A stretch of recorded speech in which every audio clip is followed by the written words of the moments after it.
Bon, je ne sais pas si c'est encore nécessaire que je me présente. Si vous êtes ici, a priori, c'est que vous êtes inscrit à mon site depuis un moment. Pour rappel, donc, je suis l'auteur de bilingueanglais.com et de plusieurs livres pour apprendre l'anglais.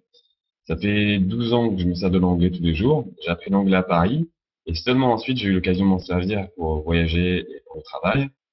Et depuis 2011, je voyage constamment, ce qui m'a amené à faire un tour du monde, spécialement pour apprendre des langues, pour les pratiquer.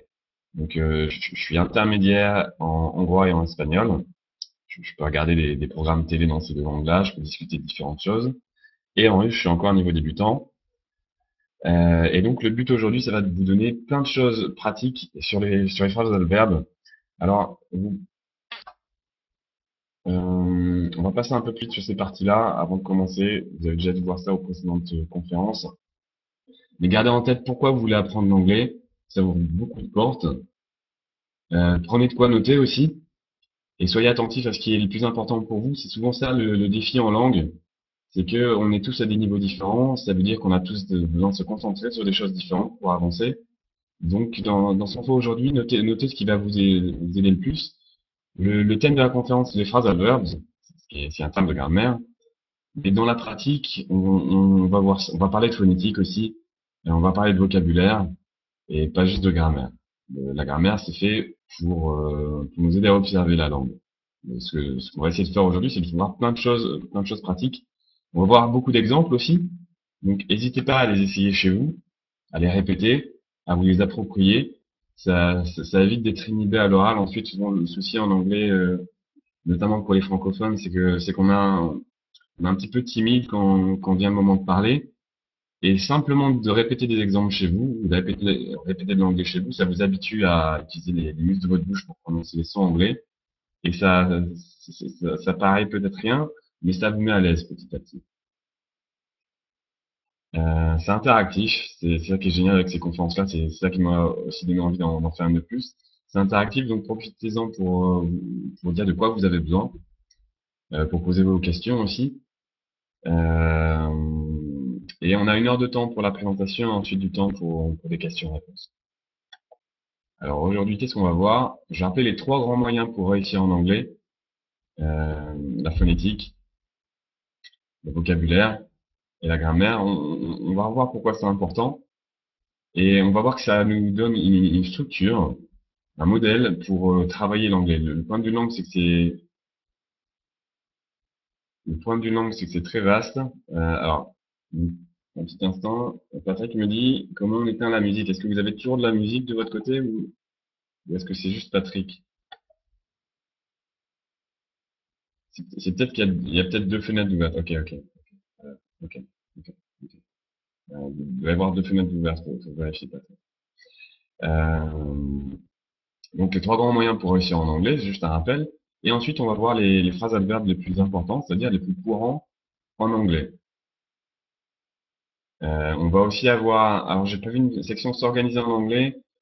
Je sais pas combien de temps on aura pour ça. On verra au moins une chose dans la liste. Si on a du temps, on verra tout ce qui est sur la liste. On verra qu'on arrive à cette page-là. Les questions-réponses. Et puis je vous parle un peu de mes livres à la fin si vous les connaissez pas déjà. Euh, alors, le rappel. Pour apprendre une langue, il y a un ordre naturel. Cet ordre naturel, ça correspond aussi à la manière dont les enfants apprennent une langue.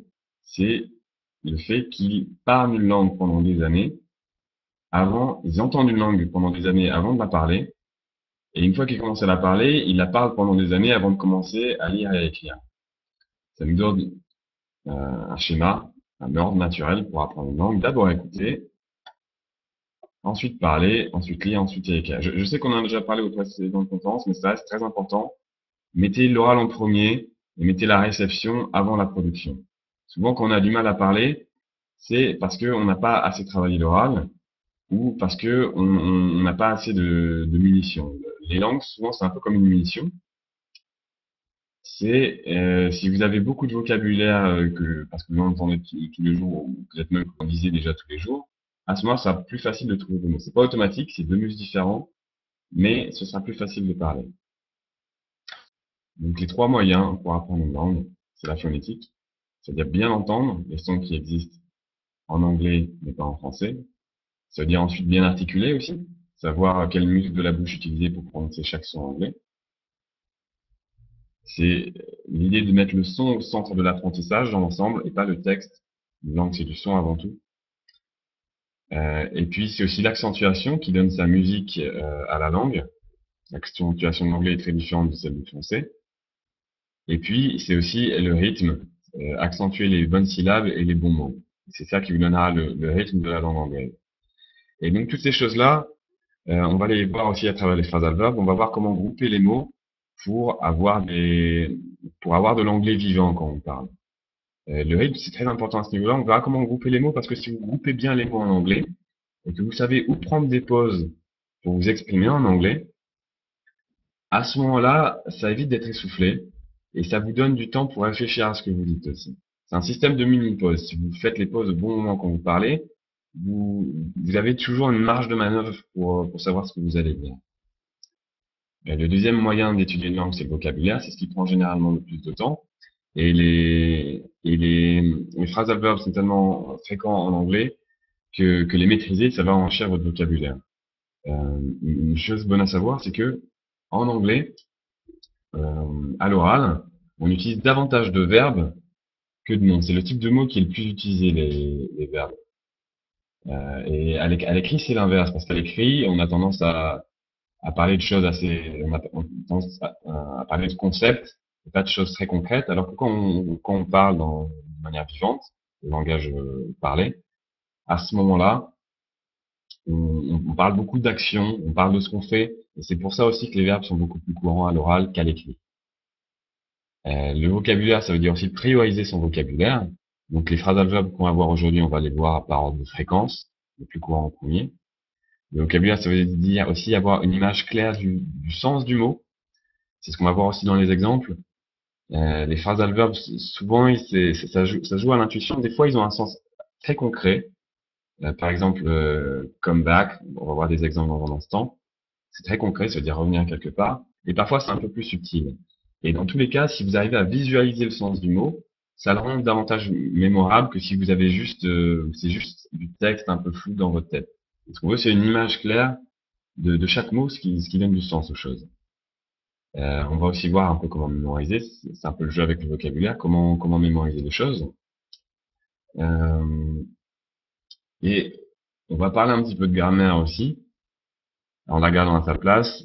Gardez bien en tête que la grammaire, ça aide soit à optimiser notre anglais, en corrigeant des petites fautes qu'on fait, mais surtout à l'écrit d'ailleurs, pas forcément à l'oral. Et puis ça sert à bien observer la grammaire. Donc le but aujourd'hui, on va utiliser donc les trois moyens comme modèle, phonétique, vocabulaire, grammaire. On va s'en servir pour explorer les phrasal verbes. Et ça va vouloir dire écouter les exemples qu'on va voir, les répéter chez vous pour vous les approprier. C'est pas grave si votre prononciation n'est pas parfaite, le but c'est de vous désinhiber. J'insisterai aussi sur les sons tant que possible qui sont en anglais mais pas en français dans les exemples. On va utiliser des expressions vivantes, des phrasal verbes. En gros, ce qu'on va voir, c'est la liste des phrasal verbes. Et une liste de mots, c'est pas la manière la plus excitante ni la plus efficace d'apprendre du vocabulaire. On va la voir avec énormément d'exemples, ce qui va rendre les choses vivantes et davantage mémorables. Et dans l'ensemble, le fait de voir les phrasal verbs d'aujourd'hui, ça veut dire que demain ou ce soir, de préférence, quand vous ferez de l'anglais, que ce soit écouter une série télé, lire un livre, écouter de la musique, peu importe, discuter, le fait d'avoir vu les phrasal verbs, vous allez les voir partout. C'est un peu comme quand on achète une nouvelle voiture, un modèle précis. Peut-être qu'on ne remarquait pas plus que ça avant, mais une fois qu'on a acheté cette voiture-là, on la voit partout, on la remarque davantage. Et faire un peu de grammaire de manière pratique, comme on va le faire aujourd'hui, ça vous aide à ça. Les phrasal verbs, vous allez les remarquer partout.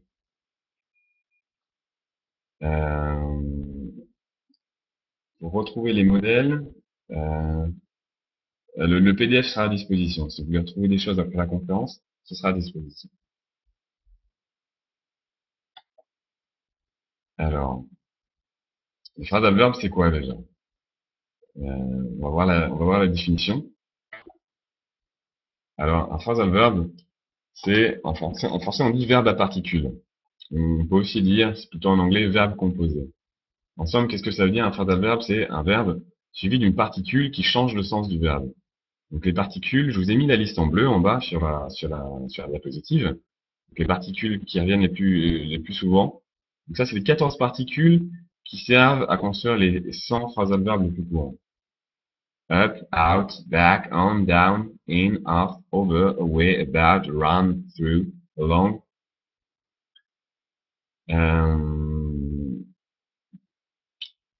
Attachez pas trop d'importance aux termes de grammaire. Une particule, dans le fond, c'est juste un mot c'est un peu fourre-tout, en fait. Particule, souvent dans les langues, ça réfère juste à un mot invariable, un mot qui change pas, et qui se retrouve dans différentes positions et qui est dur à catégoriser. Euh, ce que je veux ce sur quoi je veux insister, c'est les exemples, et que ce soit vivant, pas sur la grammaire, qui est c'est un peu froid, la grammaire, c'est un peu trop rigide. Et en général, ces mots de fonction, c'est quand même des adverbes, c'est bon à savoir. Parce qu'un adverbe, au final, c'est quoi? C'est un mot qui modifie un verbe. Et c'est exactement ce que font la plupart de ces particules. Elles changent le sens du verbe.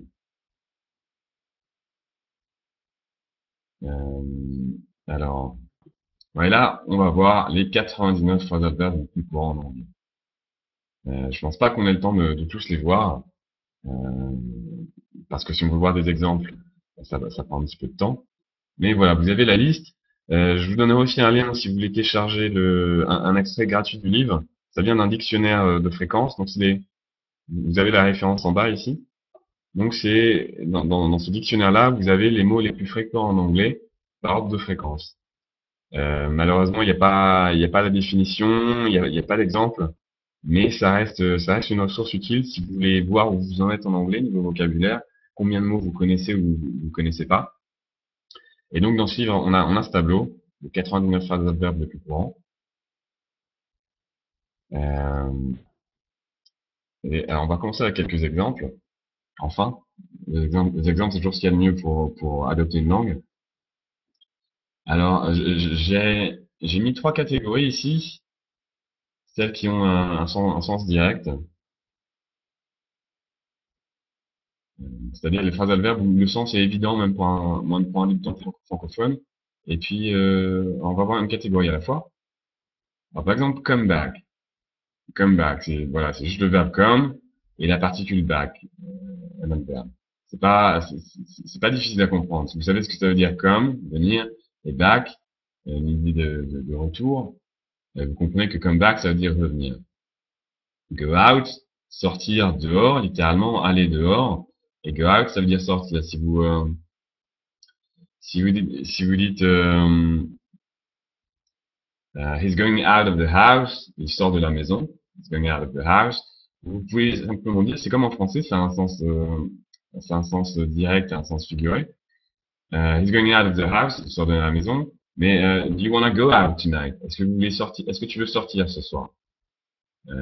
He's going out, c'est-à-dire il sort peut-être juste dehors faire une course ou sortir faire la fête par exemple.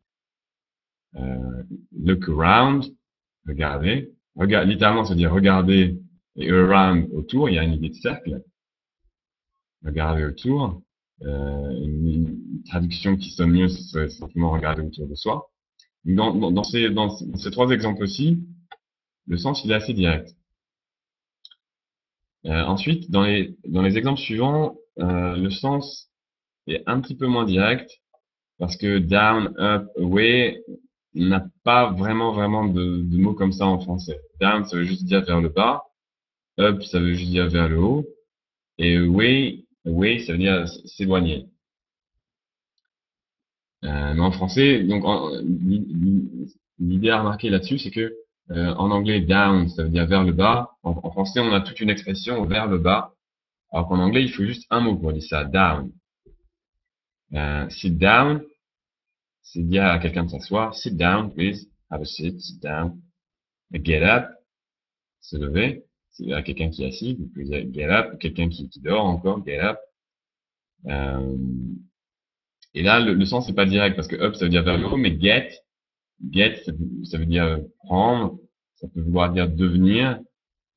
Donc là, si on analysait mot à mot, ça voulait dire get up, ça voulait dire devenir vers le haut. En gros, aller vers le haut, bref, se lever. Ensuite, walk away. Donc, si on prend mot à mot, walk, marcher, et away, euh, c'est un petit peu comme au loin en français. C'est s'éloigner. En anglais, on a juste un adverbe. C'est ça qui est intéressant aussi, c'est que en anglais, c'est juste un adverbe, alors qu'en français, on utilise plutôt un verbe. Euh, Walk away, donc s'éloigner. Ces exemples-ci sont pas bien difficiles pour les francophones. Et ensuite, la dernière catégorie, alors ça c'est un sens qui est un peu plus subtil. Ça devient facile une fois qu'on s'y habitue. Euh, alors go on. Littéralement, ça veut dire aller et on, ça veut dire dessus. Mais dans ce cas-là, ça veut pas dire aller dessus, ça veut dire continuer. Go on, please, I'm listening. Go on. Continue, go on. On peut dire continue aussi en anglais, mais on entend go on beaucoup plus souvent. Euh, alors une question, far away. Far away à ce moment c'est, on trouve le mot away, mais c'est pas un verbe évidemment. Far away, far ça veut dire loin, et away ça insiste, ça insiste sur l'idée de distance et d'éloignement en fait. Away à chaque fois c'est une idée d'éloignement, de distance. Une petite phrase toute simple, c'est qui s'utilise beaucoup sur Internet. Away from keyboard, ça s'abrège aussi AFK, je vous le mets dans le chat, away from keyboard. Si vous vous servez de Skype ou de logiciels comme ça, souvent vous avez une option pour vous mettre vos statuts en away ou away from keyboard, c'est-à-dire que vous êtes pas devant l'ordinateur. En français, on dit tout ça en termes négatifs. Vous n'êtes pas devant l'ordinateur. En anglais, on est éloigné de l'ordinateur, enfin, du clavier. Away from keyboard, littéralement, c'est éloigné du clavier. Pas disponible, quoi. Alors, si je reviens au dernier groupe d'exemples, donc, sens composé, alors go on, c'est-à-dire continuer. Euh, come up, littéralement, ça veut dire venir vers le haut, come up, mais ça a un sens figuré qui veut dire apparaître ou trouver. Par exemple, I came up with a new idea. I came up with a new idea. Ça veut dire j'ai trouvé une nouvelle idée. I came up. C'est comme si l'idée venait vers vous, en fait. C'est là que c'est assez subtil et que c'est un petit peu de l'intuition, les phrases adverbes. Et si vous arrivez à travailler à l'intuition là-dessus, ça aide beaucoup. C'est pas de la logique pure. Come up, I came up with an idea. C'est-à-dire qu'une idée m'est venue vers le haut. C'est, c'est assez visuel en fait, mais ça peut sembler un peu bizarre. On va voir d'autres exemples avec up. Gardez en tête que up, c'est la particule qui est la plus utilisée. On va voir un tableau récapitulatif vers la fin. Mais up c'est un mot qu'on n'a pas en français et c'est celui qui est le plus utilisé dans les phrasal verbs en anglais. Donc en gros, si vous vous habituez à tous les phrasal verbs avec up, tout là sera beaucoup plus facile ensuite.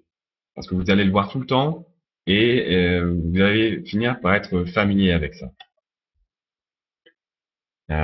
Set up, set up. Euh, set, ça peut avoir plein de sens différents, c'est un des verbes les plus courants en anglais. Set up, littéralement, ça veut dire installer. Et souvent, avec la particule up, vous avez une idée d'aboutissement. Comme up, c'est-à-dire que vous aviez pas quelque chose et ensuite vous l'avez. I came up with an idea, j'avais pas d'idée, mais ensuite j'en avais une. Set up, c'était pas installé et ensuite c'est installé. Il y a une idée de résultat. On va le voir avec davantage d'exemples. Gardez en tête que ces trois catégories-là aussi, c'est pas binaire. C'est pas souvent vous allez avoir des choses qui sont entre les deux quelque part au milieu. C'est plus ou moins direct. Et plus vous ferez d'anglais, plus vous allez développer de l'intuition pour les phrasal verbes, et plus ce sera facile de les adopter. Mon but, c'est qu'après cette conférence, vous les voyez partout les phrasal verbes. Vous soyez là à en entendre et vous allez les repérer. Alors on va voir le top 10 et on va voir comment les grouper et on va voir plein d'exemples. Alors, go on. L'utilisation la plus courante, c'est go on. I'm listening. Vous parlez avec quelqu'un. Alors, est-ce que come et fine, ça veut dire la même chose? Dans certains contextes, ça a quasiment le même sens. Euh, euh, si on compare avec le français, peut-être que ça aide. Come up, il y a l'idée de découvrir quelque chose, donc l'idée que quelque chose apparaît, alors que find, c'est un peu plus direct. Euh, et souvent, ça dépend avec quel mot on les utilise. I found a new job. J'ai trouvé un nouveau boulot. I found a new job. Mais you don't come up with a new job. You come up with ideas, but not with object, not with things. Un exemple dans le chat, show must go on, c'est un exemple tout simple, ouais, alors, come up. Euh, alors, qu'est-ce qu'on a d'autre comme exemple avec come up? Euh,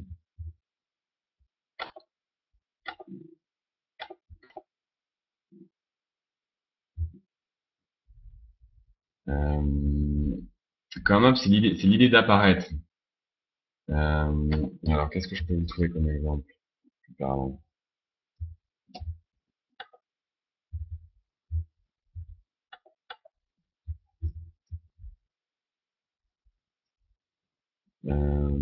He came up with a question, c'est-à-dire il a trouvé une question, il a, he came up with a question, euh,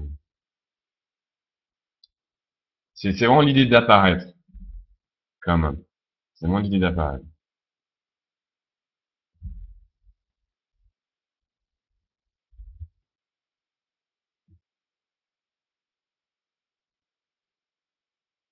Une expression similaire, c'est up and coming.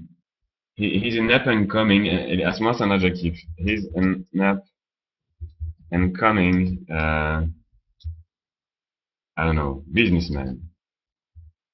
Peu importe athlete, peu importe. Up and coming, ça veut dire qu'il gravit les échelons, il grandit dans son domaine. He's an up and coming, il devient à la mode. Il y a l'idée de coming, venir, devenir, et c'est un peu en français, c'est similaire en français. En français, on a venir et on a devenir. C'est la même racine, mais les sens sont très différents. Et comme, venir et come up, c'est un peu pareil. Devenir, apparaître, ça dépendra du contexte. Si vous avez des phrases exemples, c'est toujours plus facile d'expliquer un exemple complet plutôt que juste une expression, parce qu'une expression, il faut retrouver des exemples complets, il faut retrouver des phrases pour l'expliquer. Ou it's coming up, ça veut dire que c'est sur le point d'arriver. Il y a l'idée d'un aboutissement encore. C'est sur le point d'arriver. On va voir d'autres exemples pour I came up with a solution. With a solution. Bon, j'ai trouvé une solution. Et c'est là qu'il y a une différence. I found a solution, c'est un petit peu passif. On la cherche en dehors de nous. Peut-être, je sais pas, sur Internet ou dans un livre. Et I came up with a solution, c'est-à-dire que j'ai trouvé une solution moi-même. J'ai cherché, j'ai trouvé à l'intérieur de moi. C'est là la différence entre come up et find. Alors, dans go on a vu quelques exemples. La phrase type ça, go on, continue, I'm listening. Discute avec quelqu'un et il a l'impression que vous n'écoutez plus. C'est juste que vous êtes en train de réfléchir à ce qu'il dit. À ce moment-là, il va vous regarder peut-être bizarrement pour savoir si vous suivez. Et là, vous lui dites juste, go on, I'm listening, I'm just thinking about what you're saying. Come back, c'est un sens plus évident aussi, et on l'utilise en français, faire un comeback, ça veut dire revenir, il y a un sens figuré, où il y a un sens plus littéral. I came back home, and I realized that I didn't turn the lights on. Je suis rentré chez moi et j'ai réalisé que j'avais pas éteint la lumière.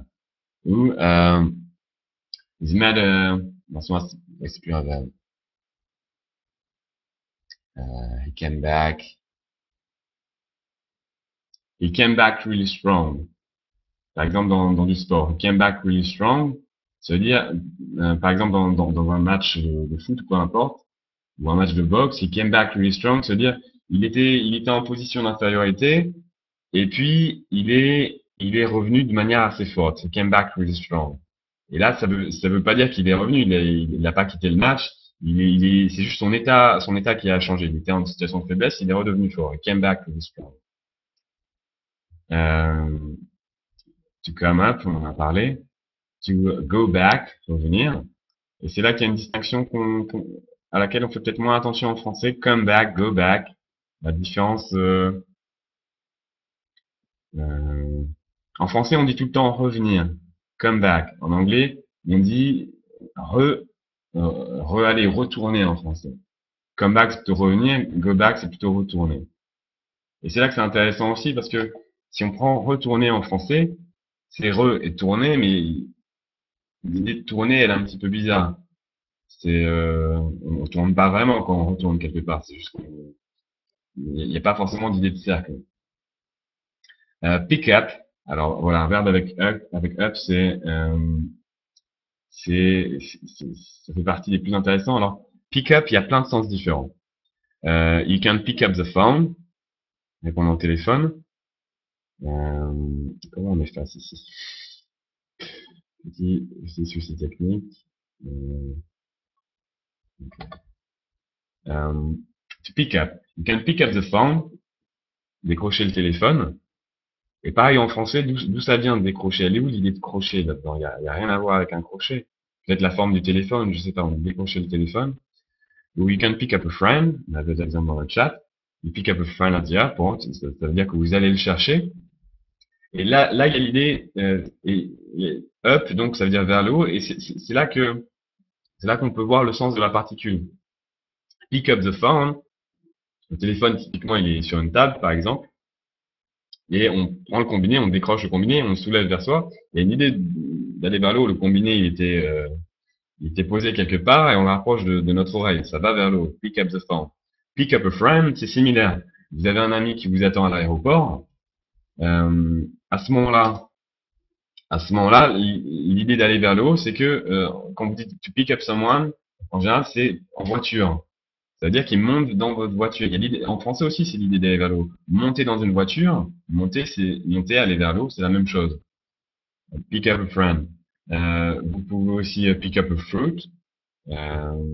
C'est ramasser des fruits. Et à chaque fois, la traduction est différente en français. C'est là que c'est intéressant. Décrocher, aller chercher quelqu'un, ramasser des fruits. Euh, Elle a plein d'exemples parlants. To pick up girls, c'est un bon exemple aussi, j'allais y venir. To pick up girls, ça veut dire aller draguer. En français, on dit draguer. C'est un mot assez récent, draguer, d'ailleurs. Qui sert pas, qui est très spécifique en français. Alors que, en anglais, pick up, ça peut être plein de choses différentes.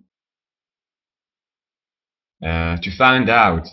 Alors, to find out, c'est intéressant parce que, il y a une idée de conclusion aussi. To find out, I don't know. I found out that my job was going to fire me. J'ai découvert. C'est là qu'on peut comparer avec le français aussi. En français, on dit couvrir et on dit découvrir. Quand on dit découvrir, c'est comme trouver quelque chose en fait. Découvrir, trouver quelque chose, c'est similaire. Donc alors que en anglais, find ce serait trouver, find out ce serait plutôt découvrir.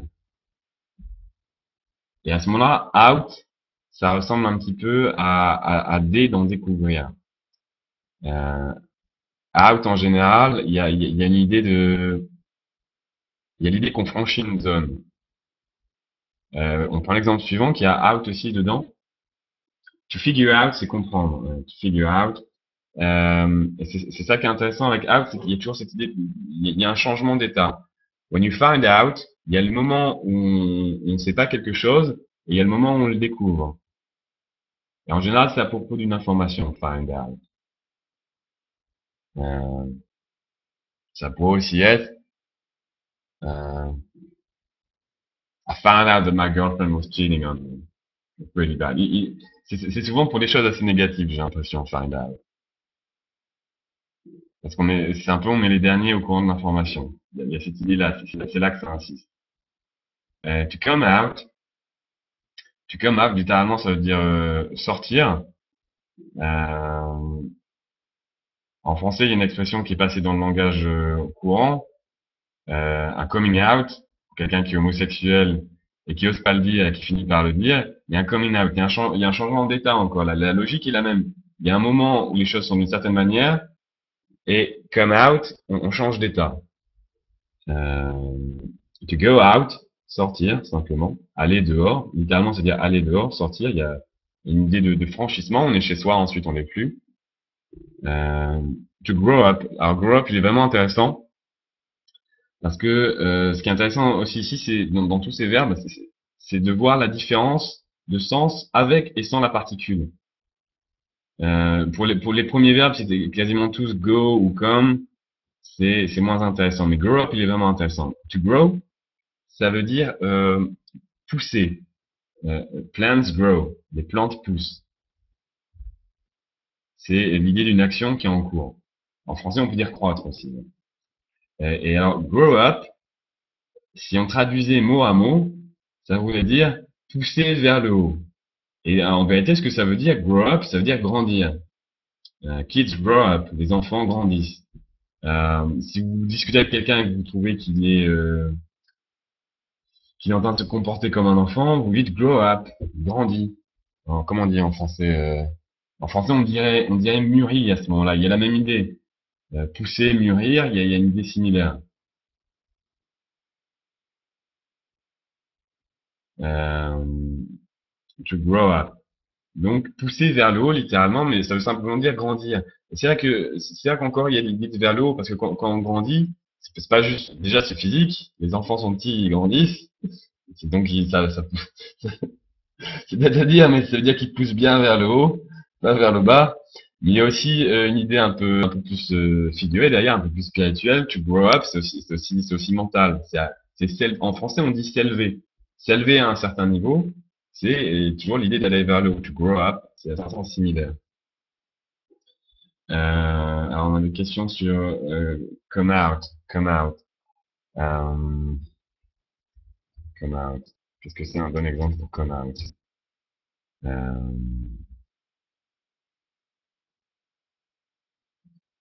Ah ben, un exemple tout simple. Vous parlez avec quelqu'un qui est dans une pièce. Vous n'êtes pas dans. Mettons, vous parlez avec quelqu'un qui est dans la cuisine et vous êtes dans le salon ou dans la salle de bain plutôt. C'est plus parlant parce que ça peut vraiment se produire. Vous parlez à quelqu'un qui est dans la salle de bain et vous dites come out of the bathroom. I need to talk to you. Sors de la salle de bain. C'est l'idée de sortir. C'est euh, c'est juste que dans to come out, on part d'un point vers un autre. Comment dire? Come out, ce serait par exemple Euh, oh my God. C'est facile à utiliser à force de l'entendre, mais c'est plus difficile à expliquer. You, you come out vous dites à quelqu'un come out of the bathroom, sors de la salle de bain, mais vous dites to go out of the house, sortir de la maison. Alors qu'en français, c'est sortir tout le temps. En anglais, il faudra choisir entre come out et go out. Ça vient à l'usage. Ça vient à l'usage. Un autre exemple, this movie just came out. Le film vient de sortir. Là aussi, le sens est similaire au français. En français aussi, on dit qu'un film sort. Alors, il sort d'où? Il sort peut-être des entrepôts sous forme de bobine. Mais bon, c'est un sens figuré aussi. Il veut sortir toujours. Come out of the bathroom. Voilà, donc pour come out. Euh, to hang out. To hang out. C'est intéressant aussi. Euh, hang, il est pas sur le tableau celui-ci, mais il est intéressant parce que c'est vraiment courant dans le langage parlé. Euh, to hang, littéralement, ça veut dire accrocher. Mais hang out, ça veut dire traîner. On ne peut pas vraiment comprendre hang out juste en comprenant hang et out. Euh, alors qu'en français, il y a l'idée de traîner. Traîner, vous passez du temps avec des gens. Ce qui est un peu bizarre comme image. Traîner, c'est assez physique. C'est un peu comme un escargot. En, en anglais, c'est hang out. Donc il y a une image d'accrocher derrière. C'est assez subtil. Gardez juste en tête que to hang out, ça veut dire traîner avec des amis, passer du temps avec des amis. Do you wanna hang out? Vous appelez quelqu'un. Hey, what you doing this afternoon? Do you wanna hang out? Do you wanna hang out tonight? Tu veux qu'on fasse un truc ce soir? tu veux qu'on se voit ce soir? On dirait ça en français, se voir, simplement. Regarde.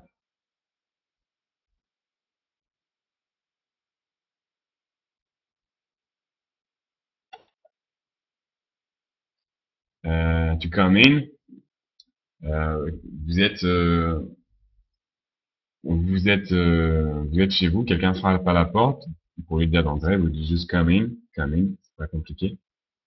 Euh, venir dedans, littéralement. Et c'est signé en français. À point out, j'en ai vu qu'un. Point out. Ah oui, alors point out. Point out, il est intéressant parce que tu point at something. Ça veut dire, c'est comme en français, pointer son doigt vers quelque chose. Et il y a un sens figuré aussi. Ça veut dire, tu pointes, c'est comme pointer son doigt vers quelque chose. Mais to point out, ça veut dire insister ou faire remarquer. En français, on dit faire remarquer. I just want to point out that I didn't know he was doing that. I want to point it out. Euh, c'est c'est et à ce moment-là, to point out, l'idée de ces mots-là, c'est qu'il faut les grouper à chaque fois. Donc, si vous entendez juste point ou juste point out, vous devez réagir différemment. Dans les exemples qu'on a dans le chat, on a remarqué, remarqué. Et c'est pareil en français. Si vous dites marquer ou remarquer, ça n'a pas le même sens. La particule, enfin, c'est des mots qui ont la même origine, mais c'est pas le même sens. Donc point, point out, c'est similaire. C'est pareil avec tous ces verbes. Grow, grow up, même origine, mais sens différent, et ainsi de suite.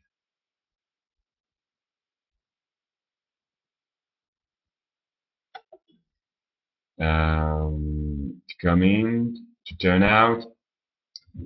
Turn out, il est intéressant, c'est devenir,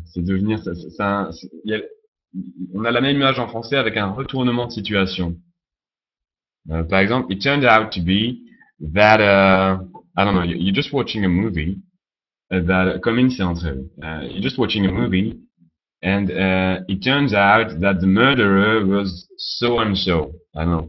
We also that we're watching the movie. We also that Bob was the murderer in the story, but it turned out that John was the murderer. It turned out that John was the murderer.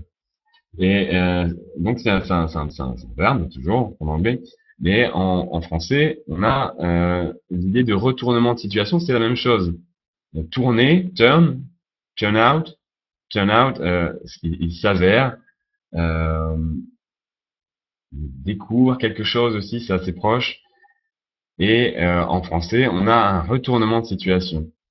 C'est cette idée que la situation change, tout simplement. It turned out, on pensait quelque chose, mais retournement de situation, en fait, c'est autre chose. I thought I was wrong, but it turned out I was right. Je pensais avoir tort, mais il s'est avéré, retournement de situation, que j'avais raison.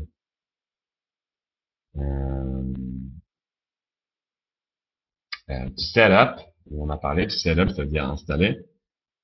Sur ordinateur, quand vous installez un logiciel, bien souvent le fichier qui permet d'installer le logiciel, ça s'appelle setup.exe. Alors to end up, et alors up, là on a trois exemples qui suivent. Up, il y a toujours une idée d'aboutissement. On a quatre qui suivent. Il y a une idée d'aboutissement. On franchit un stade. To end up, ça veut dire aboutir quelque part.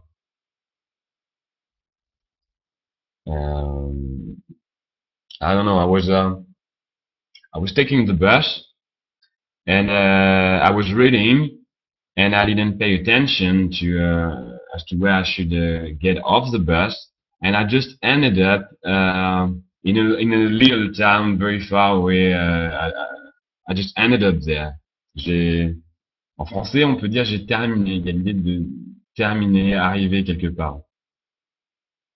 To end up, en général, c'est on entendra surtout quand on parle de nous. I ended up somewhere. Finir quelque part. Give up. Give up. I can't take it anymore. I'm just giving up. I'm giving up. I can't take it anymore. Abandonner. Et alors là, c'est un exemple qui est vraiment intéressant. J'ai mis un petit récap de comparaison avec le français un peu plus loin. En français, on a abandonné. Abandonné. Dedans, on a donné. Et en anglais, give up, give, donner, c'est la même chose. Alors que en anglais, et c'est pour ça qu'on dit que les phrasal verbs n'existent pas en français. Et c'est vrai, on n'a pas cette logique-là en français. On n'a pas des particules qui vont après le verbe séparément et ainsi de suite. Mais on a bien cette logique-là. C'est juste que, alors que en anglais, on met une particule après le verbe à la fin des mots, en français, comment la langue est construite, à la place, c'est que on a un mot simple et on a un préfixe au début. Donc donner, abandonner. Ça va être couvrir, recouvrir, prendre, apprendre. À chaque fois, dans tous ces exemples-là, l'origine est la même, mais avec le préfixe au début, ça change le sens. Et en anglais, au lieu d'avoir un préfixe, on a juste une particule à la fin. Give up, c'est vraiment abandonner. Give up, c'est abandonner. I'm just giving up. Et il y a une idée d'aboutissement. C'est vraiment comme abandonner, on peut pas faire traduction plus proche. To make up, ça veut dire inventer. To make up a story, inventer une histoire. C'est-à-dire que to make, on crée l'histoire, et up, il y a une idée d'aboutissement encore. To make up. Un mot, c'est pas un verbe, mais some make-up, voilà, maquillage. Il y a l'idée de préparer quelque chose aussi. Le make-up, ça permet de se préparer. Euh, make-up, c'est le maquillage. Euh, make-up, c'est le maquillage. C'est vrai que, on dit c'est maquillé, là, c'est une colle, là. C'est maquillé. Euh, hmm. J'avoue que là, c'est sexiste. Je parle pas de maquillage tous les jours. Euh, c'est maquillé. Mhm. En tant que verbe, non, ça s'utilise pas en tant que verbe pour se maquiller. Se maquiller, c'est to put on some makeup. To put on some makeup. Se maquiller. Euh, make up the bed, faire le lit. Euh,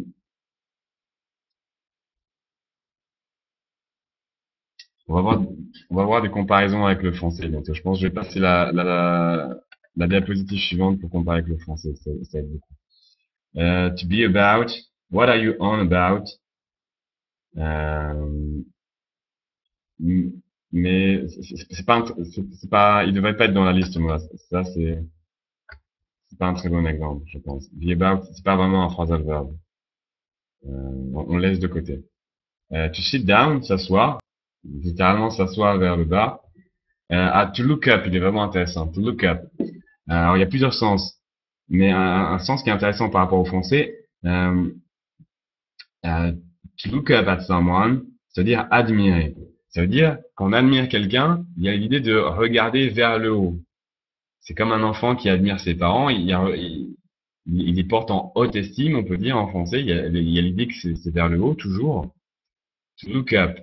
To look up at someone. Et c'est là que c'est intéressant, c'est que look up, admirer, c'est le même genre de logique.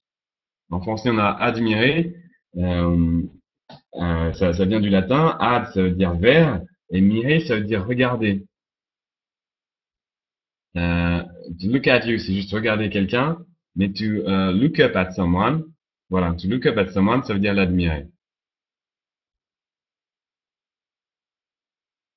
Et alors, on a l'inverse aussi en anglais. On a to look down at someone, on someone, to look down on someone.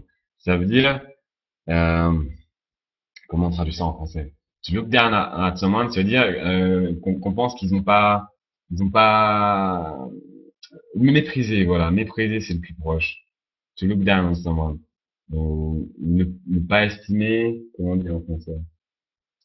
Euh, mais ce qui est intéressant, c'est que l'idée est la même. Look up, admirer. Look down, mépriser. C'est up, c'est vers le haut, c'est positif. Down, c'est vers le bas, c'est négatif.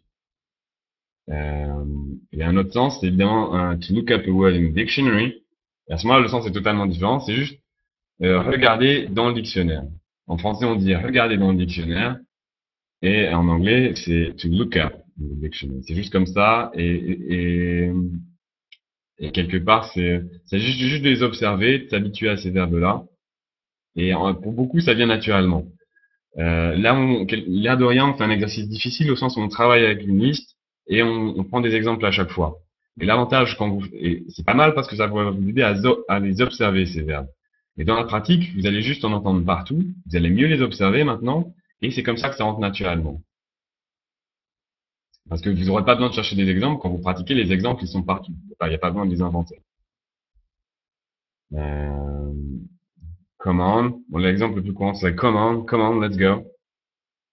Oui, oh, come on. C'est, en français, on dit arrête. Oh, come on, what are you talking about? Oh, arrête, de quoi tu parles? C'est des expressions figées. On a, on a une slide de plus, mais avant, je voudrais qu'on compare avec le français, parce que c'est ça qui permet de comprendre l'esprit des phrasal verbs. Ça joue beaucoup à l'intuition, comme j'ai dit. Alors, on va comparer. Mon but ici, c'est de vous montrer que cette logique-là, on l'a en français. C'est rien d'extraordinaire. C'est ce que je vous disais tout à l'heure avec les préfixes. Alors, donc le français utilise beaucoup de préfixes qui précisent ou il manque un verbe ou change complètement le sens, selon les cas. Alors, par exemple, porter, apporter, emporter. C'est des mots qui ont tous la même origine, évidemment, mais qui ont aussi un sens très similaire. Porter, apporter, emporter. Il n'y a pas une grande différence. Emporter, par exemple, en anglais, c'est to take away. La nourriture emportée, food to take away. Euh, take, c'est pas vraiment emporter, take c'est plutôt prendre. En anglais, on dit take away, qui littéralement veut dire prendre en s'éloignant. Take away, prendre en s'éloignant. En français, on dit juste emporter. C'est la même racine et les sens sont proches. Ensuite, le deuxième, prendre versus apprendre. Les deux mots ont la même origine, mais le sens est totalement différent. Et les phrasal verbs, souvent, ça va être la même logique. Par exemple, pick up pour rapprocher. Connaître, reconnaître.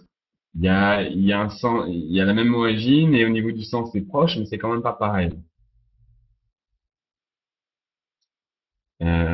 Et donc, alors qu'en français on met juste des préfixes au début, en anglais on met juste des particules à la fin. Come back en français, revenir. Go back en anglais, go back en français, retourner. Retourner, ça veut pas du tout dire la même chose que tourner. Go back, retourner. Pick up, raccrocher. Euh, Find out, découvrir. Ça n'a pas le même sens que couvrir. Find out, découvrir. Grow up, grandir. L'image de pousser vers le haut, ça pousse vers le haut.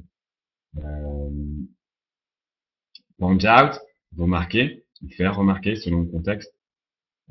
Come in, arriver. Turn out, s'avérer. L'idée de retournement de situation, on en parlait tout à l'heure. Give up, abandonner. Make up, préparer. Look up, admirer. Show up, arriver. En français, on a apparaître, show, paraître. C'est similaire. C'est la logique est, dans la construction est assez similaire. Get back, retourner. On avait ce mot-ci. To get up, se lever. To take on a new mission. Prendre une nouvelle mission dans le travail. Commencer une mission dans le travail ou accepter une mission. To take on a new assignment, accepter une nouvelle mission toujours. Comme ça. To go down, descendre. To figure out. To figure out, ça veut dire comprendre. Euh, je sais pas, quelque chose fonctionne pas, et vous cherchez, vous essayez de comprendre, vous retournez le problème dans tous les sens, et finalement, you figure out what was wrong. Vous comprenez ce qui allait pas. To show up, apparaître. He showed up late again. His French is always showing up late. Il est français, il arrive toujours en retard. He's always showing up late. To get back, vous faites quelque chose, vous travaillez, et puis quelqu'un va vous parler, vous interrompt un petit peu, et puis vous discutez un peu, et ensuite vous dites, OK, I really need to get back to work. Donc je retourne à mon travail. Get back. Ça peut être un sens littéral aussi. To get back, I got back from some holiday. Je suis rentré de vacances.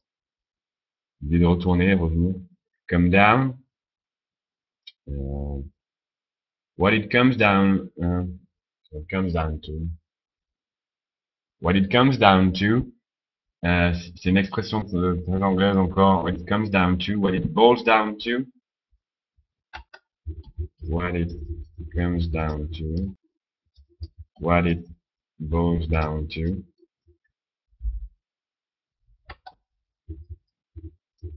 Ça veut dire à quoi ça se résume. Si vous résumez quelque chose, what it comes down to. To go up. To go up. Bon, aller vers le haut, ça dépendra du contexte. To go up. Vous êtes dans l'ascenseur, I'm going up.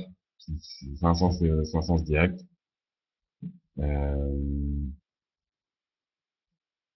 Le dictionnaire du début, je vous mettrai la référence par email aussi, si vous voulez le trouver. To get out of the house, sortir. Get out of here. Get out of here. Elle a plein de bons exemples. Get out of here, ça peut littéralement vouloir dire sors. No. Get out of here. I don't want to see you anymore. Get out of here. Ou peut-être que vous discutez avec des amis et puis ils vous taquinent un petit peu et vous leur dites get out of here. Et à ce moment-là, en français, ce serait arrête ça, arrête ça. Get out of here. Il y a l'idée de sortir d'un sujet en fait. On sort du sujet. C'est pour ça qu'on dit get out of here. Get out of here.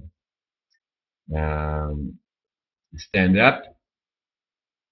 Il y a une ou deux chansons avec ces mots-là aussi. En français, on peut dire get out of here, on peut dire dégage, mais c'est moins agressif en anglais. Dégage, ça dépend comment on le dit en français. Ça peut être agressif ou ça peut juste être familier selon l'intonation. En anglais, get out of here, ça peut être agressif si vous êtes à bonne intonation si vous êtes énervé, mais c'est pas vulgaire en fait. Dégage, ça peut être vulgaire. Stand up, to stand up for something. Alors stand up, le sens littéral, c'est se lever. Vous êtes, je sais pas, vous êtes dans une salle de classe, le prof arrive, il vous demande de vous lever, il vous dit stand up, peu importe la situation. Donc ça peut être stand up, ça veut dire, ça peut être défendre une cause. To stand up for your rights. Chanson de Bob Marley, stand up for your rights, ça veut dire défendre ses droits. Stand-up comedy, à ce moment-là, c'est utilisé comme adjectif. C'est juste des one-man show. Pour parler français. Le stand-up comedy, c'est des spectacles où le comédien est debout la plupart du temps. C'est juste pour ça que ça s'appelle un stand-up. Donc on avait les comparaisons avec le français. Je sais pas si vous avez des questions par rapport à tout ça. On va voir un petit récap avant de finir sur les phrasal adverbs. Si vous avez une question, n'hésitez pas. Juste sur les phrasal adverbs. On a du temps pour d'autres questions aussi.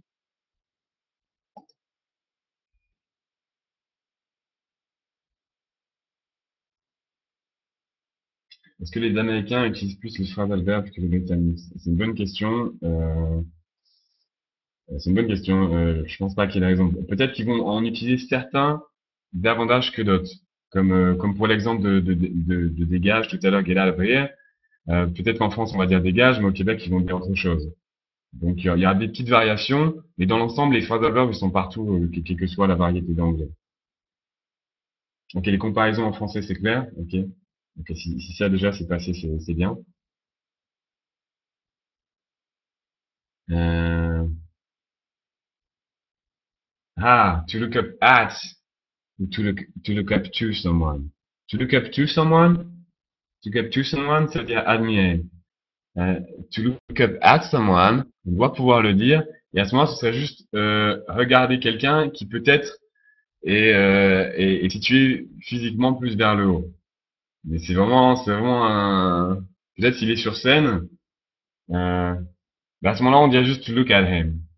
Donc, s'il faut en garder un, c'est to look up to someone, ce qui veut dire admirer.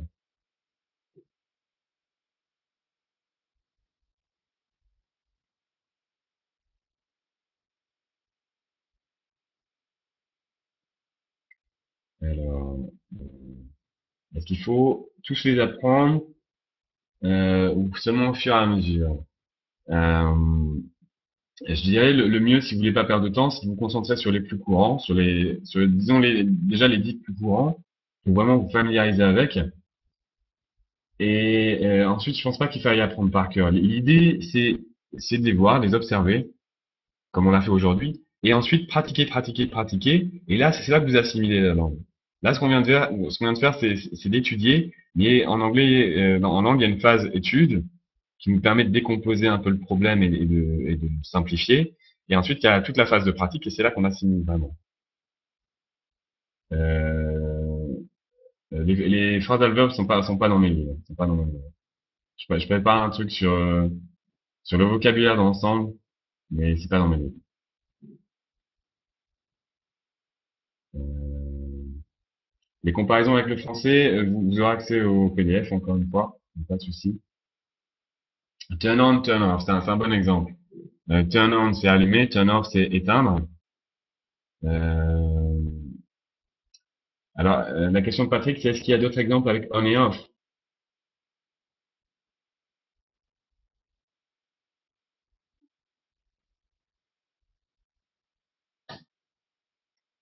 Euh, alors, take off your clothes.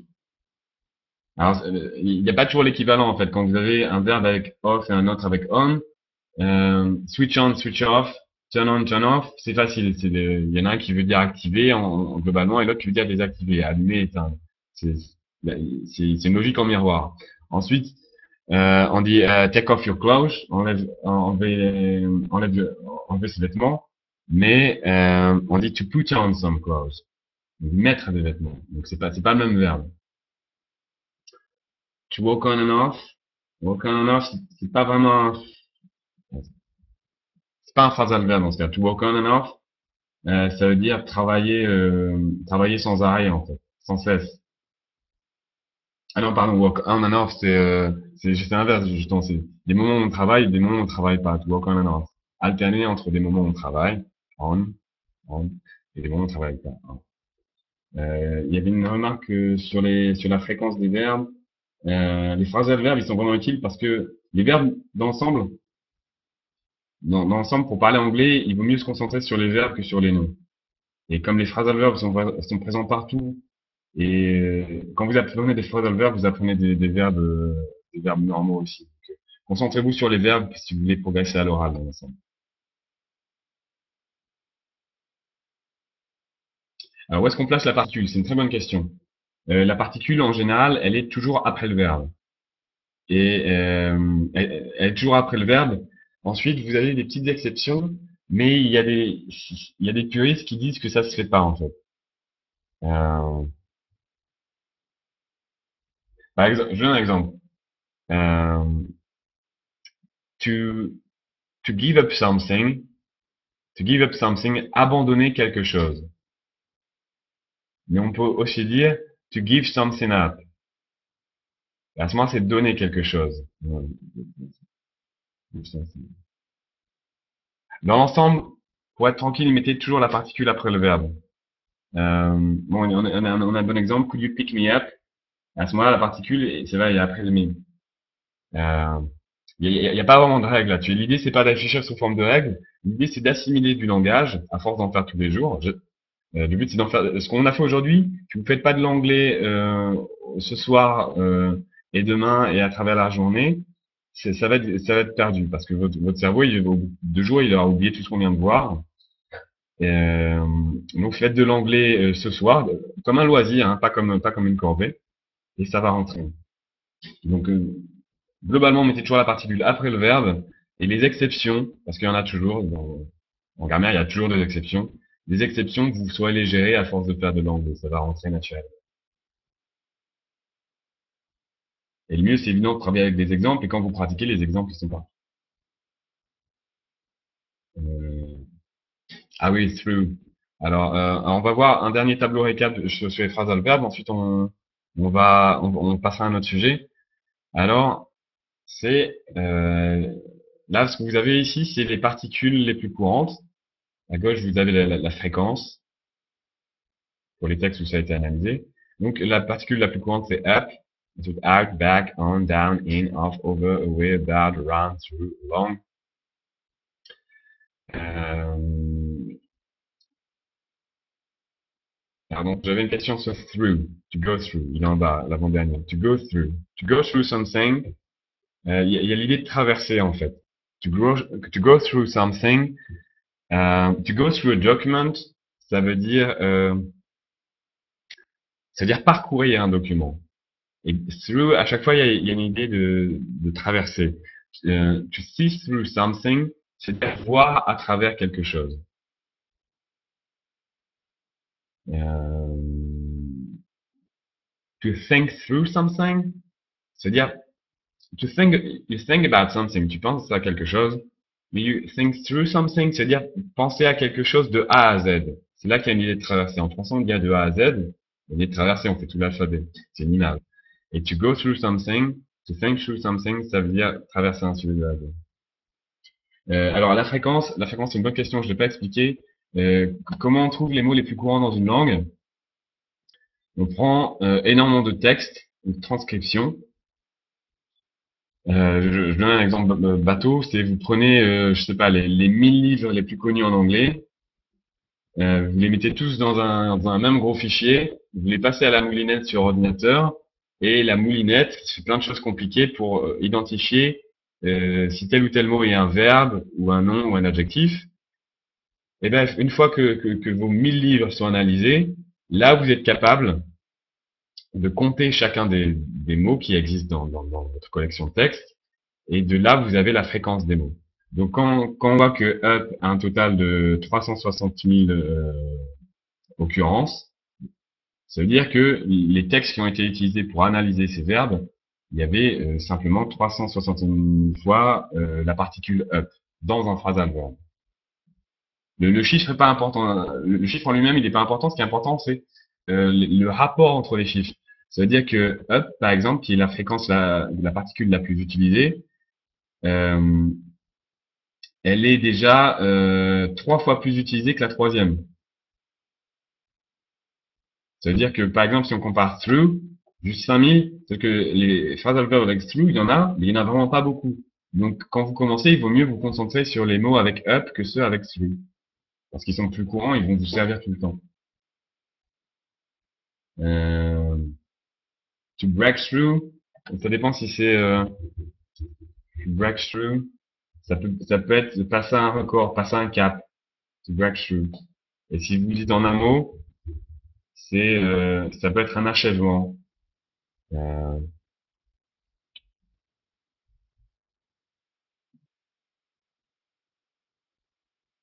un aboutissement, voilà, un aboutissement. Le breakthrough. Ou une percée. Une percée, une percée souvent on entendra ça dans le domaine de la recherche. This is a breakthrough for science. C'est un avancement pour la France, pour la science. C'est une percée pour la science. Et dans l'ensemble, les apprenez pas par cœur, c'est-à-dire le but, c'est de les observer. Une dernière chose sur laquelle j'ai pas insisté plus que ça, mais c'est important, c'est de grouper ces mots. Grouper toujours ces mots ensemble. C'est-à-dire que vous avez peut-être un espace entre les mots, par exemple look over. Dans la pratique, ça se dit en un seul mot. Donc dites-les en une respiration, ces mots à chaque fois. Il ne s'agit pas de dire would you like me to pick you up? Would you like me to pick you up? Would you like me to pick you up? Pick up the phone. C'est pas pick up the phone. C'est pas c'est comme ça. C'est pick up, comme si c'était un seul mot. Franchement, au niveau du rythme, si on écrivait pick up en un mot ou pick up, vous devez les prononcer pareil, en un mot. Pick up the phone. Grow up. Et ainsi de suite. Dites ces expressions-là toujours en un souffle.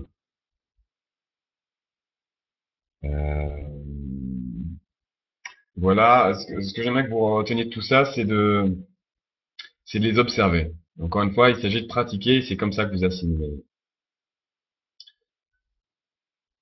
Voilà pour les phrasal verbs. On va passer à autre chose avec le temps qui nous reste.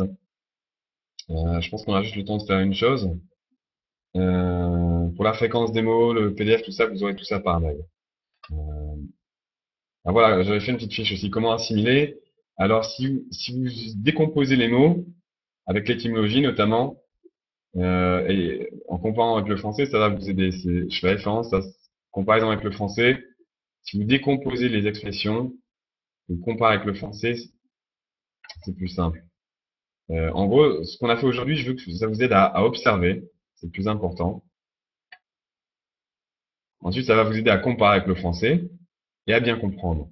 Du fait de bien observer, ça va vous aider à mémoriser. Et dans l'ensemble, tout ça, c'est pas mal à l'intuition parce que si vous comprenez 5 mots avec la particule up, 5 verbes avec la particule up, eh ben, vous allez comprendre tous les mots avec la particule up. Quasiment, quasiment. Il y aura des petites exceptions, des expressions très figées, mais c'est des exceptions. Les exceptions, c'est pour plus tard. Donc ensuite, je peux jamais trop insister là-dessus. Le but, c'est de pratiquer, pratiquer, pratiquer, pratiquer. Si vous aimez pas pratiquer l'anglais, c'est que vous faites de mauvaises choses en anglais. Faites des choses que vous aimez faire. Continuez à observer avec ce qu'on a fait aujourd'hui. C'est essentiel d'observer. Et pour communiquer de manière fluide, groupez les mots, comme je l'ai dit à la fin. Groupez les mots. Je préparais peut-être ce serait intéressant de préparer des phrases là-dessus sur une prochaine conférence. Je vais prendre une phrase toute simple. J'ai pas de phrase entière là-dedans. Euh,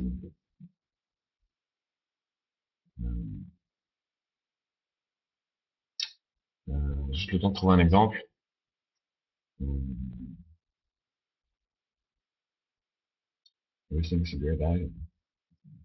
On va prendre un exemple tout simple.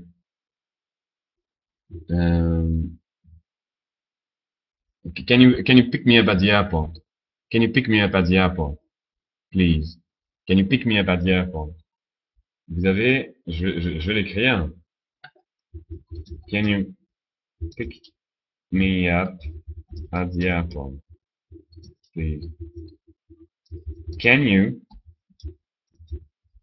pick me up at the airport, please? J'ai écrit la phrase. Can you pick me up at the airport, please? On a 4 go. Can you, il faut le prononcer en un souffle. Can you, pick me up, pick me up, pick me up at the airport, please.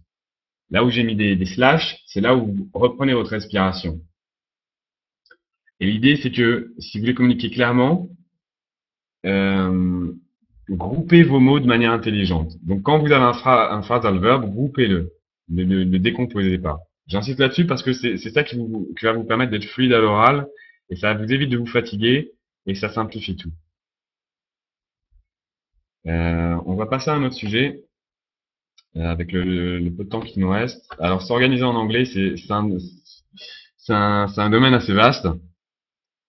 J'avais préparé plusieurs thèmes, mais je sais qu'on n'a jamais le temps de tout voir. Alors, on va voir une chose. C'est un outil. C'est tout simplement parce que j'ai eu pas mal de questions là-dessus. Et c'est essentiel pour la prononciation. C'est comment utiliser dictionary.com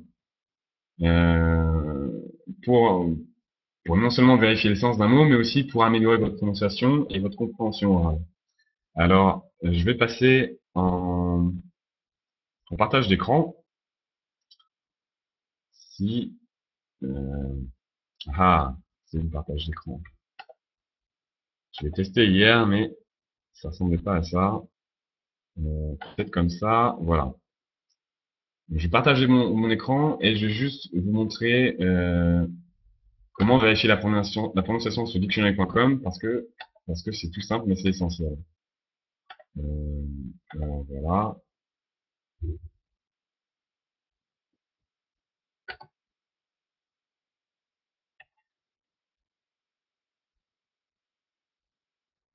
Hmm.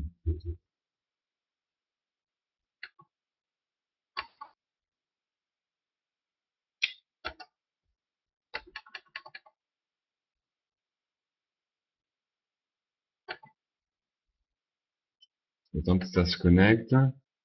Voilà, ok. Alors, je monte dictionary.com. Alors, par exemple, si on prend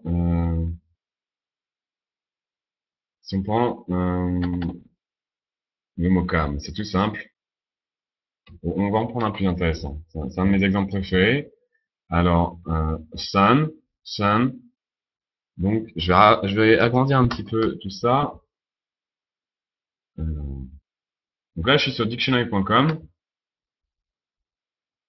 Vous voyez un zoom. C'est tout simple. Ici, vous avez un lien qui dit Show IPA. Et alors, si je clique dessus, Show IPA, à ce moment-là, j'ai la prononciation du mot ici. Et donc, je vois que les trois symboles, il y a le se, il y a le son sun, et il y a le n, sun. Je vais prendre un autre mot qui a la même prononciation. The sun is shining. Donc, même chose. Je clique sur Show IPA et je vois la prononciation ici. Sun. On va prendre d'autres exemples. Ce que je vous encourage à faire sur dictionary.com, c'est simplement de regarder tous les mots où vous êtes curieux. J'en ai un, mon favori ici. C'est un des mots les plus impressionnants. Alors, le mot colonel, en anglais américain, comment ça se prononce? Donc, je clique ici sur Show IPA et je vois la prononciation. En anglais, ça se dit pas colonel du tout, ça se dit colonel. Colonel. Le L est devenu un R en prononciation. C'est un exemple extrême, mais ça montre bien que l'anglais c'est pas phonétique. Colonel. Au niveau des symboles, ça utilise l'alphabet phonétique international. En français, on appelle ça l'API. En anglais, IPA, c'est pour ça que ça s'appelle Show IPA, Show International Phonetic Alphabet Transcription, Show IPA. Et donc ces symboles-là, au début, ils vont peut-être vous sembler bizarres, mais si vous regardez quelques exemples tous les jours pour corriger votre prononciation, vous pouvez écouter aussi, évidemment, en cliquant sur le haut-parleur.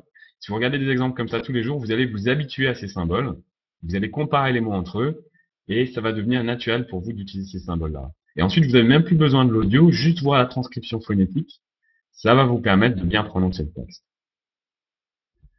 Euh, voilà, vous avez aussi une dernière chose, quand vous avez l'apostrophe, ça vous indique la syllabe accentuée. Dans ce cas-là, c'est la première syllabe qui est accentuée. Colonel. On va prendre quelques exemples de plus. To regard, c'est-à-dire considérer. To regard. Donc ici, on a la transcription. Ça se prononce pas ré. La première syllabe, ça se prononce ri. Là, le i que vous voyez, que j'ai surligné, c'est le i typiquement anglais. Ensuite, l'apostrophe vous indique la syllabe qui est accentuée, donc c'est God qui est accentué. God. Regard. Une autre expression, c'est best regard. C'est comme ça qu'on termine une lettre. C'est une formule de politesse. Best regard, ce qui veut dire meilleure salutation, vous verrez en français. Une sincère salutation. Je prends d'autres exemples. Euh, la transcription. Consider. L'accent est ici. consider, consider, consider. Et c'est pas un O au début, c'est pas un et à la fin, c'est juste le choix, un son qui est comme the ou le en français. Consider, consider. Euh, celui-ci est toujours intéressant aussi. Pretty, pretty. C'est pas pretty, c'est pas un et, c'est un i anglais dans la première syllabe. Pretty, pretty, pretty, pretty. Voilà, le dernier. Franchement, vous pouvez y passer des heures une fois que vous prenez l'habitude. Et ce qui est sympa, c'est que vous pouvez prononcer les exemples chez vous et ça vous habitue à la prononciation. Et c'est là qu'une langue déjà est plus intéressante.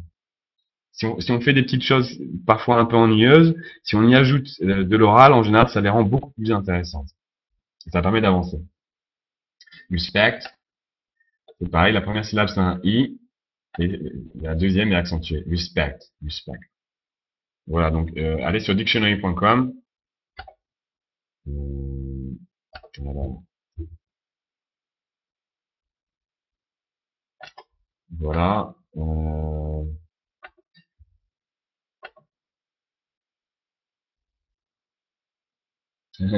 Comment prononcer mon nom de famille? Snowart, Snowart. Le E est muet, en Snowart. Et le W, c'est du Snowart. Euh, alors, les différentes prononciations de ED. C'est une très bonne question, ça. Euh, he's regarded, he's regarded, he's regarded. Il est considéré, he's regarded. Et à ce moment-là, à la fin, ça se prononce comme un choix. C'est quasiment comme s'il n'y avait pas de E, en fait. C'est comme de E. Regarded, regarded. Le plus souvent, la prononciation, c'est comme ça. C'est un choix. Regarded. C'est très central, en fait. C'est c'est pas regarded ou regarded. Regarded, regarded. C'est pas très articulé. C'est au centre de la bouche. Parfois, ça va être prononcé comme un I bref, un I anglais. Mais c'est plus rare. Euh, alors, où est-ce qu'on en était dans tout ça? C'est organisé en anglais. La conférence touche à sa fin. Euh, bon, on va utiliser le temps qui nous reste pour les questions-réponses. Donc, n'hésitez pas. Alors, pour parler, parler, c'est une bonne question ça. Pour parler, matter, est-ce que c'est un D ou est-ce que c'est un T? C'est une très bonne question et c'est là qu'il y a une différence entre l'anglais américain et britannique. En américain, la plupart des T se transforment quasiment en un D. C'est un D un peu dur ou un T très très très très doux. Party, party. Mais en anglais britannique, party, party. Tête, tête, tête, tête. Donc ensuite, c'est une question de préférence. Je vous encourage à choisir l'accent qui vous plaît le plus. C'est comme ça qu'on avance le mieux. Par contre, je vous encourage aussi à pas trop mélanger les accents, comme ça le rend plus facile à comprendre. Si vous mélangez différents accents, c'est un peu surprenant pour les natifs, ça vous rend plus dur à comprendre. Est-ce qu'il y a une page ou un groupe Facebook? Il y a une page Facebook. Je la mettrai dans le prochain mail que je vous enverrai à ce moment-là. Il y a une page Facebook si vous voulez discuter entre vous. Je passe pas énormément de temps sur Facebook, mais j'avoue que c'est toujours sympa quand il y a de l'activité dessus. Est-ce qu'on peut revoir les séminaires? Ce séminaire-ci, je suis toujours en train de l'enregistrer, je le mettrai en ligne tout à l'heure. Les précédents, ce qui est sympa avec le séminaire, c'est que c'est en direct. Du coup, les précédents, ils sont plus en ligne, en fait. Et je préfère mettre des versions plus travaillées, en fait, à ce moment-là où je peux faire quelque chose de meilleure qualité où c'est édité. Une web radio sympa à écouter. Euh, euh, une web radio sympa à écouter. Il y en a pas mal. J'en parlais récemment avec un élève. J'essaie de vous mettre des liens aussi.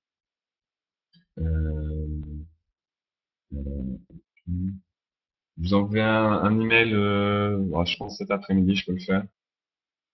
Moi, je le ferai aujourd'hui. Euh, Comment travailler les sons en phonétique? Comment les écouter pour savoir les prononcer? Je vous parlais de mes livres à la fin. Je vous recommande Réussir à l'oral en anglais pour la phonétique. C'est un cours de phonétique pour les francophones. Est-ce que tu connais podcast pour niveau intermédiaire avancé sur iTunes? Voilà, Je dirais au niveau intermédiaire avancé, faites ce que vous aimez faire. Faites ce que vous aimez faire. C'est pour ça aussi que j'apprends d'autres langues, parce que ça me permet de voir par quoi on passe. Donc, je vous donne un exemple en hongrois. Actuellement, qu'est-ce que je fais en hongrois? Je vois ma prof 2 fois par semaine. Quand je suis en Hongrie, c'est 1 ou 2 mois par an. Mais là, je suis au niveau intermédiaire. Ce que je fais, tout simplement, en ce moment, c'est que je regarde la série 24 heures. 24, je sais pas comment on l'appelle en français. Avec Jack Bauer, qui se bat contre les terroristes. Et je la regarde en hongrois. Je comprends pas tout, parce que j'ai encore juste un niveau intermédiaire. Je parle pas, je peux pas parler de tous les sujets, mais je comprends suffisamment de choses pour que ça me plaise. Ensuite, si vous aimez suivre les médias, les journaux, des choses comme ça, moi c'est pas trop ma tasse de thé.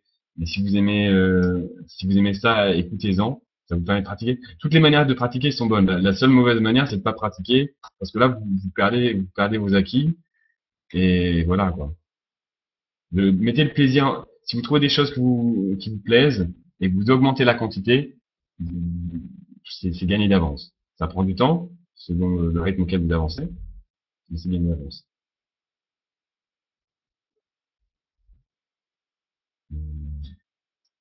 Je suis un peu découragé quand j'écoute des émissions en anglais, j'ai pas le temps de comprendre.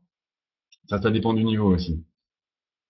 Ce qu'on néglige trop en français, c'est dans l'enseignement de l'anglais, c'est la phonétique et l'oral. Donc si vous n'avez jamais travaillé l'oral, c'est normal que ce soit difficile, c'est pas de votre faute. Donc à ce moment-là, je vous encourage de suivre un cours de phonétique. Alors, c'est une question qui revient souvent. Le fait de regarder des films en anglais, sous-titrés anglais, vous aide-t-il vraiment à travailler la langue? Ça va vous aider à apprendre 1 ou 2 mots, mais vous pouvez faire tellement mieux. Le mieux, c'est de couper les sous-titres, parce qu'à ce moment-là, vous allez vous concentrer sur l'oral. Et ce qu'on apprend de manière orale, on devient, dans la grande majorité des cas, capable de s'en servir correctement, parce qu'on sait le prononcer. Et ça nous désinhibe aussi. On est plus timide à l'oral. Si vous apprenez l'anglais que de manière orale, vous serez pas timide à l'oral. Pas trop. Ouais, vraiment peu. À l'inverse, tout ce qu'on travaille avec le texte, on a tendance à prononcer le texte anglais avec une prononciation française, même si c'est juste mentalement, et ça nous donne de mauvaises habitudes. Donc si vous voulez vraiment progresser avec les séries, pas de sous-titres. Pas de sous-titres. J'ai un examen en mars. Qu'est-ce que je peux faire? Alors, j'ai envie de dire, les examens, c'est un faux problème. Si vous parlez bien anglais, vous maîtrisez la langue, vous saurez passer les examens. Il peut toujours y avoir des pièges, donc c'est mieux de passer un test blanc ou deux. Mais dans l'ensemble, pour réussir un examen, faites de l'anglais tous les jours sur des choses qui vous plaisent. Et servez-vous du modèle que je vous ai donné tout à l'heure, les 3 moyens pour apprendre une langue, la phonétique, le vocabulaire, la grammaire. Faites régulièrement le point sur les trois, et quand vous apprenez quelque chose, voyez-le sous les 3 points de vue différents. Phonétique, comment vous prononcez les choses, vocabulaire, comment vous en servir dans une phrase vivante, et grammaire, qu'est-ce qui est important d'observer, qu'est-ce qui change le sens dans la grammaire. Donc c'est en faire tous les jours. Les points de grammaire, c'est bien de les travailler une fois qu'on a l'habitude d'écouter les choses. Travailler la grammaire sans pratiquer, ça sert à rien. Euh, Par rapport au niveau, il y a plusieurs moyens. Pour estimer votre niveau en anglais, c'est pas si simple en fait. Donc estimez votre niveau par rapport aux 3 critères. En phonétique, à quel point vous comprenez les sons typiquement anglais. Si vous n'en comprenez aucun, il y a du boulot à faire parce que c'est le plus important à faire, parce que ça vous permettra d'apprendre la langue de manière orale et correcte. Ensuite, au niveau vocabulaire, prenez le dictionnaire de fréquence dont je vous ai parlé tout à l'heure. Je vais vous donner un lien vers une liste de fréquences aussi. Et regardez combien de mots vous connaissez en anglais, à peu près, dans une estimation. Et ensuite, la grammaire, une fois que vous parlez un petit peu anglais, là vous saurez quel point de grammaire vous gêne et vous prenez un livre de grammaire quelconque et vous aurez réponse à vos problèmes. Donc, des sites pour savoir son niveau, je vais vous donner un liste de fréquences. Ça vous donnera une idée. Euh, Comment se défaire de son accent anglais? Euh, c'est une question qui prend du temps, ça. Euh, L'accent, il y a plusieurs composantes. Il y a l'intonation qui change le sens. Est-ce que l'intonation monte ou descend? Sur quelle partie? Il y a le rythme. Est-ce que vous accentuez, est-ce que vous donnez le bon rythme il y a le rythme et l'accent, c'est quasiment la même chose. Est-ce que vous accentuez les bons mots et les bonnes syllabes? Il y a aussi la longueur des mots et des syllabes. Est-ce que vos voyelles sont trop courtes, trop longues? Et puis il y a la prononciation de chaque son. Est-ce que vous l'entendez bien déjà ce son? Et est-ce que vous savez l'articuler? C'est de la phonétique. Combien de temps par jour pour voir les premiers résultats? Ça dépend sur quoi vous travaillez. La phonétique, en 15 jours, vous pouvez progresser énormément. Et ouais, la phonétique, ça prend pas. Ce qui prend du temps vraiment dans une langue, c'est le vocabulaire. Parce qu'il y a des milliers de mots à apprendre. La phonétique, en 15 jours, 3 semaines, vous pouvez habituer vos oreilles. Et à ce moment-là, ça rend les choses plus agréables parce que c'est là que c'est une langue vivante. Une langue qu'on parle pas, c'est pas une langue vivante, c'est une langue morte. Et le texte, c'est ça. Alors, l'accent du bush australien, je suis pas allé dans le bush australien, mais je suis allé en Australie. Est-ce que tous les anglophones du monde se comprennent vraiment? C'est une très bonne question, et pas, honnêtement, pas vraiment. L'exemple le plus marquant, c'est en Angleterre. Donc, c'est à Blackpool, si je me rappelle bien, ils ont un accent très particulier. Et les gens qui sont juste à 2 heures de Blackpool au sud, ils comprennent pas forcément les gens de Blackpool. C'est l'exemple extrême. C'est pour ça que personnellement, je préfère l'accent américain aussi parce qu'il est plus homogène. Donc, pour bosser l'accent australien, euh, euh, bosser l'accent australien, j'ai plus le nom en tête. Speak More Clearly, ça s'appelle? Non, c'est une autre. Je retrouvais le nom. Il y a une méthode qui permet de travailler juste l'accent australien et elle est pas mal. Mais dans l'ensemble, si vous maîtrisez l'anglais, vous serez capable de vous adapter à un accent quel qu'elle soit. Moi, mon critère pour m'adapter à un accent, c'est si j'ai 1 heure ou 2 pour discuter avec quelqu'un dont je connais pas l'accent. Je sais qu'au début, ça va être pénible parce que c'est comme si on n'était pas sur la même fréquence.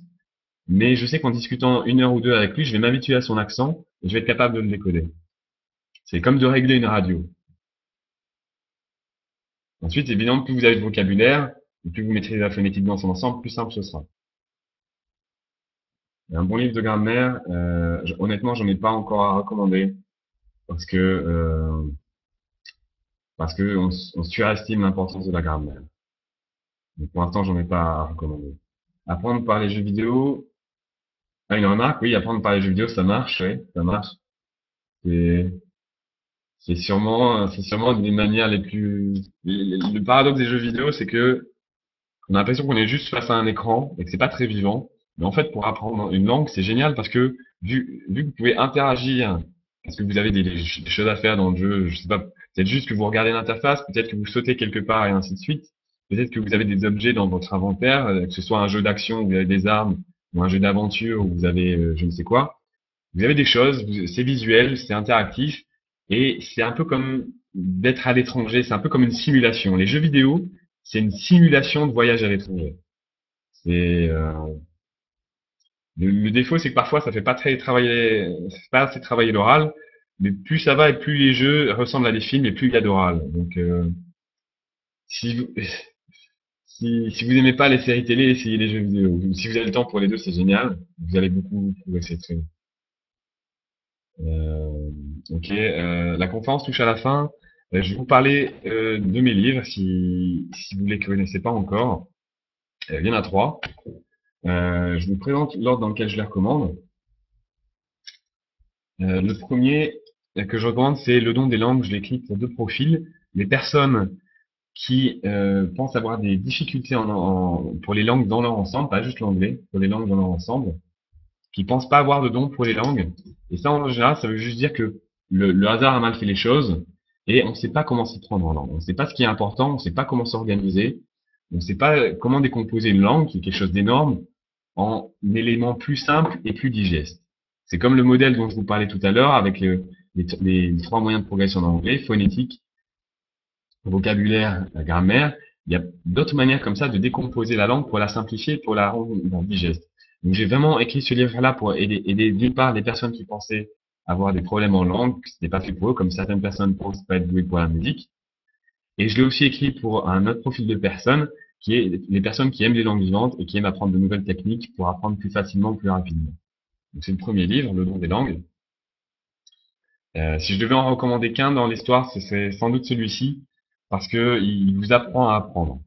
Donc une fois que vous savez faire les choses par vous-même, tout devient beaucoup plus simple. Le deuxième livre que je recommande dans l'ordre, c'est Réussir à l'oral en anglais, c'est un cours de phonétique anglaise pour les francophones. Je compare tous les sons anglais au français pour vous aider à les situer dans votre bouche. La phonétique, c'est apprendre à se servir de sa bouche pour produire des sons qui n'existent pas en français. C'est aussi s'habituer aux sons qui existent en anglais mais pas en français. Et donc dans ce livre-là, je vous donne tous les sons de l'anglais absents du français. C'est un livre audio. Vous avez la transcription en alphabet phonétique international.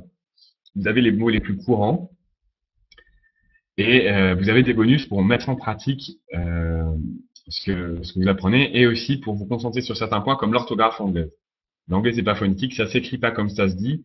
Avec ne serait-ce que le bonus prononcer le texte anglais, ça vous permet d'apprendre à corriger votre prononciation du texte anglais.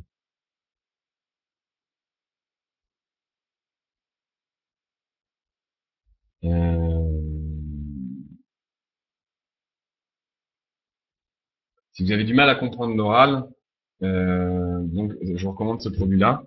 Et ensuite, au niveau de la pratique, au niveau de la pratique, comment dire, la phonétique c'est important parce que si vous savez pas prononcer le vocabulaire, si vous savez pas prononcer l'anglais et si vous savez pas l'entendre, déjà c'est handicapant énormément. Ensuite, si vous savez pas ça et que vous apprenez du vocabulaire, vous allez mal l'apprendre. Donc bien connaître la phonétique, ça permet d'apprendre le vocabulaire correctement et comme ça, vous n'aurez pas à tout réapprendre. Honnêtement, ma prononciation de l'anglais, elle est pas parfaite. Il y a encore beaucoup de mots où je dois corriger l'accentuation et choisir la bonne syllabe parce que malheureusement, j'ai pas appris les choses correctement dès le début. Donc c'est une erreur que j'ai pas reproduit en russe ou dans d'autres langues parce que je savais comment faire les choses. En anglais, faites les choses bien dès le début, ça va vous économiser beaucoup de travail. Le dernier livre que je vous recommande dans l'ordre, c'est Devenir bilingue en anglais. C'est un guide simplement pour pratiquer l'anglais tous les jours. C'est aussi simple que ça. C'est pour réussir en langue, il faut pratiquer tous les jours. Et dans ce site, je vous explique comment faire tous les jours. Euh, voilà. Vous pouvez retrouver tous les livres sur la boutique. Vous pouvez voir les descriptifs des livres et compagnie. Je vous mets le lien dans le chat.